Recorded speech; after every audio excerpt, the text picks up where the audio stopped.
മർക്കോസ് എഴുതിയ സുവിശേഷം 4-ാം അധ്യായം. അവൻ പിന്നെയും കടൽക്കര വെച്ച് ഉപദേശിപ്പാൻ തുടങ്ങി. അപ്പോൾ ഏറ്റവും വലിയ പുരുഷാരം അവന്റെ അടുക്കൽ വന്നു കൂടുക കൊണ്ട് അവൻ പടകിൽ കയറി കടലിൽ ഇരുന്നു. പുരുഷാരമൊക്കെയും കടലരികെ കരയിൽ ആയിരുന്നു. അവൻ ഉപമകളാൽ അവരെ പലതും ഉപദേശിച്ചു. ഉപദേശത്തിൽ അവരോട് പറഞ്ഞത്, കേൾപ്പിൻ. വിതയ്ക്കുന്നവൻ വിതപ്പാൻ പുറപ്പെട്ടു. വിതയ്ക്കുമ്പോൾ ചിലത് വഴിയരികെ വീണു. പറവകൾ വന്ന് അത് തിന്നു കളഞ്ഞു. മറ്റു ചിലത് പാറസ്ഥലത്ത് ഏറെ മണ്ണില്ലാത്തയിടത്ത് വീണു.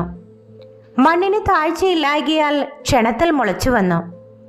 സൂര്യൻ ഉദിച്ചാറെ ചൂട് തട്ടി, വേരില്ലായക കൊണ്ട് ഉണങ്ങിപ്പോയി. മറ്റു ചിലത് മുള്ളിനിടയിൽ വീണു. മുള്ളു മുളച്ചു വളർന്ന് അതിനെ ഞെരുക്കി കളഞ്ഞു. അത് വിളഞ്ഞതുമില്ല.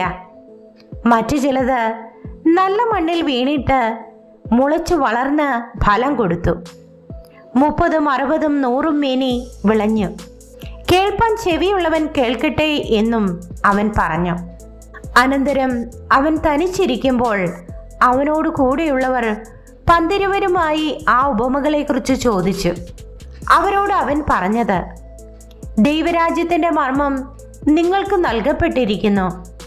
പുറത്തുള്ളവർക്കോ സകലവും ഉപമകളാൽ ലഭിക്കുന്നു. അവർ മനം തിരിയാതെയും അവരോട് ക്ഷമിക്കാതെയും ഇരിക്കത്തക്കവണ്ണം അവർ കണ്ടിട്ടും അറിയാതിരിപ്പാനും കേട്ടിട്ടും ഗ്രഹിക്കാതിരിപ്പാനും സംഗതി വരും. പിന്നെ അവൻ അവരോട് പറഞ്ഞത്, ഈ ഉപമ ഗ്രഹിക്കുന്നില്ലയോ? പിന്നെ മറ്റു ഉപമകളൊക്കെയും എങ്ങനെ ഗ്രഹിക്കും? വിതയ്ക്കുന്നവൻ വചനം വിതയ്ക്കുന്നു.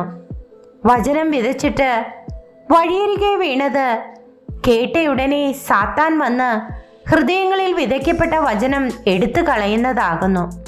അങ്ങനെ തന്നെ പാറസ്ഥലത്ത് വിതച്ചത് വചനം കേട്ടയുടനെ സന്തോഷത്തോടെ കൈക്കൊള്ളുന്നവർ, എങ്കിലും അവർ ഉള്ളിൽ വേരില്ലാതെ ക്ഷണികന്മാർ ആകുന്നു. വചനം നിമിത്തം ഉപദ്രവമോ പീഡയോ ഉണ്ടായാൽ ക്ഷണത്തിൽ ഇടറിപ്പോകുന്നു. മുള്ളിനിടയിൽ വിതയ്ക്കപ്പെട്ടതോ വചനം കേട്ടിട്ട് ഇഹലോകത്തിന്റെ ചിന്തകളും ധനത്തിന്റെ വഞ്ചനയും മറ്റു വിഷയമോഹങ്ങളും അകത്തു കടന്ന് വചനത്തെ ഞെരുക്കി നിഷ്ഫലമാക്കി തീർക്കുന്നതാകുന്നു. നല്ല മണ്ണിൽ വിതയ്ക്കപ്പെട്ടതോ വചനം കേൾക്കുകയും അംഗീകരിക്കുകയും ചെയ്യുന്നവർ തന്നെ. അവർ 30, 60, 100 മേനി വിളയുന്നു. പിന്നെ അവൻ അവരോട് പറഞ്ഞത്, വിളക്ക് കത്തിച്ച് പറയിൻ കീഴിലോ കട്ടിൽ കീഴിലോ വെക്കുമാറുണ്ടോ? വിളക്ക് തണ്ടിന്മേലല്ലയോ വെക്കുന്നത്? വെളിപ്പെടുവാനുള്ളതല്ലാതെ ഗൂഢമായത് ഒന്നുമില്ല. വെളിച്ചത്ത് വരുവാനുള്ളതല്ലാതെ മറവായത് ഒന്നുമില്ല. കേൾപ്പാൻ ചെവിയുള്ളവൻ കേൾക്കട്ടെ. നിങ്ങൾ കേൾക്കുന്നത് എന്ത് എന്ന് സൂക്ഷിച്ചു കൊള്ളുവിൻ.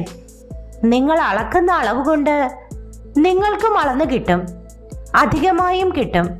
ഉള്ളവന് കൊടുക്കും, ഇല്ലാത്തവനോടോ ഉള്ളതും കൂടി എടുത്തു കളയും എന്നും അവൻ അവരോട് പറഞ്ഞു. പിന്നെ അവൻ പറഞ്ഞത്, ദൈവരാജ്യം ഒരു മനുഷ്യൻ മണ്ണിൽ വിത്തെറിഞ്ഞ ശേഷം രാവും പകലും ഉറങ്ങിയും എഴുന്നേറ്റും ഇരിക്കെ അവൻ അറിയാതെ വിത്ത് മുളച്ചു വളരുന്നത് പോലെയാകുന്നു. ഭൂമി സ്വയമായി മുൻപേ ഞാറും പിന്നെ കതിരും പിന്നെ കതിരിൽ നിറഞ്ഞ മണിയും ഇങ്ങനെ വിളയുന്നു. ധാന്യം വിളയുമ്പോൾ കൊയ്ത്തായതുകൊണ്ട് അവൻ ഉടനെ അരിവാൾ വയ്ക്കുന്നു. പിന്നെ അവൻ പറഞ്ഞത്, ദൈവരാജ്യത്തെ എങ്ങനെ ഉപമിക്കേണ്ടു? ഏത് ഉപമയാൽ അതിനെ വർണ്ണിക്കേണ്ടു? അത് കടുകുമണിയോട് സദൃശം.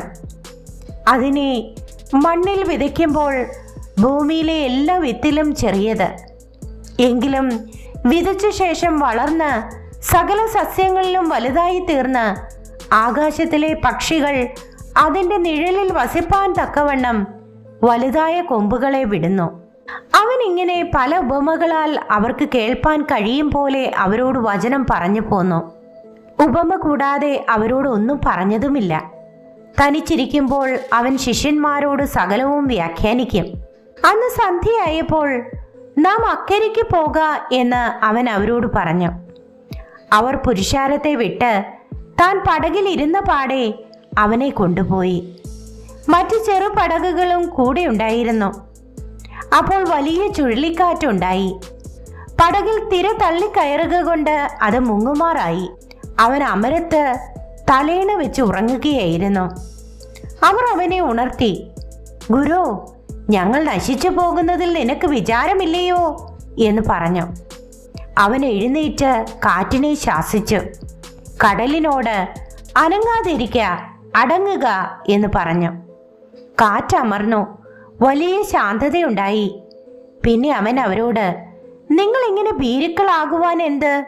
നിങ്ങൾക്ക് ഇപ്പോഴും വിശ്വാസമില്ലയോ എന്ന് പറഞ്ഞു.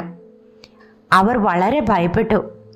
കാറ്റും കടലും കൂടെ ഇവനെ അനുസരിക്കുന്നുവല്ലോ, ഇവൻ ആര് എന്ന് തമ്മിൽ പറഞ്ഞു.